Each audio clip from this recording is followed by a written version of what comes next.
नमस्कार विद्यार्थी व पालक मित्रांनो. आता सर्व विद्यार्थ्यांनी एक नोटीस किंवा एक न्यूज ऐकलेली असेल, ते म्हणजे नीट 2026 ही एक्झाम कॅन्सल झालेली आहे. अत्यंत दुर्दैव असं म्हणायला काही हरकत नाही मित्रांनो. एका अर्थाने ही गोष्ट चांगली पण आहे, एका अर्थाने ही गोष्ट वाईट पण आहे. कारण की विद्यार्थ्यांची मेहनत 2-2, 3-3 वर्ष विद्यार्थ्यासोबत पालकांची मेहनत असते आणि अशा काही चुकांमुळं, अशा काही दुर्दैवी कृत्यामुळं नीट एक्झाम जर डबल द्यावी लागत असेल तर त्या विद्यार्थ्यांची मानसिकता काय असू शकते. सर्वप्रथम आपण डिस्कस करूया की या वर्षीची खरंच ही एक्झाम कॅन्सल झाली आहे का.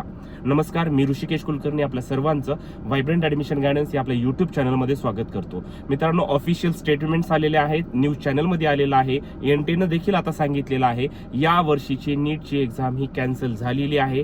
हे मात्र खरं आहे. नीट 2026 जी 3 मेला झालेली होती ही एक्झाम ऑल ओव्हर इंडियामध्ये कॅन्सल केलेली आहे. हे लक्षात घ्या विद्यार्थ्यांनो.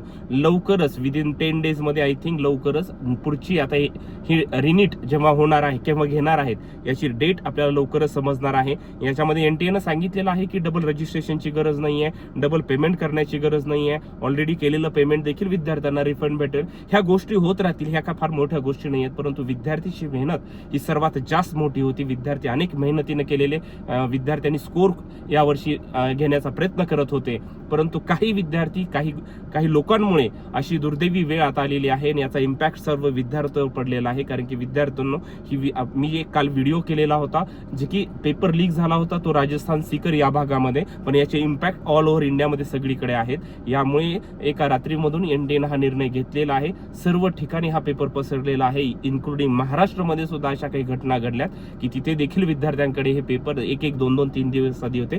काही ठिकाणी 15 दिवस आधी पेपर विद्यार्थ्याकडे होते. 600 मार्क्सचा पेपर विद्यार्थ्याच्या हातामध्ये होता. मग मेहनत करणाऱ्या विद्यार्थ्यांनी करायचं तरी काय. असे करून जर 600 मार्क 2-2, 3-3 दिवसामध्ये भेटत असतील तर जे विद्यार्थी खरंच प्रयत्न करत आहेत यांच्यासाठी काय पावले उचलली पाहिजेत. साधारणतः ही गोष्ट दरवर्षी घडत आहे. 2021 पासून आपण बघतोय, 2024ला तर खूप मोठं प्रकरण झालं होतं. 2026ला आपल्याला वाटलं की या वर्षीचा फेअर एक्झाम झाली, अशा काही घटना घडल्या नाहीत, परंतु अत्यंत नवीन प्रकारे हा पेपर लीक करण्यात आलेला होता. याचा इम्पॅक्ट संपूर्ण भारतावर पडलेला आहे. त्या विद्यार्थ्यासाठी आता पुढे काय होऊ शकेल आपण पाहणार आहेत. मी वेळोवेळी ह्या अपडेट्स तुम्हाला माझ्या युट्यूब चॅनलच्या माध्यमातून सांगणार आहे, त्यामुळे स्टेट येऊन राहतो. मी असेच महत्त्वाचे अपडेट्स मी तुमच्यासमोर घेऊन येणार आहे. याच्यासाठी काय करता येऊ शकतं का हे आपण सर्व मिळून प्रयत्न करण्याचा नक्कीच आपण एक ट्राय करणार आहेत आणि लवकरच तुमच्यासमोर मी पुढचे अपडेट घेऊन येणार आहे मित्रांनो. Thank you so much.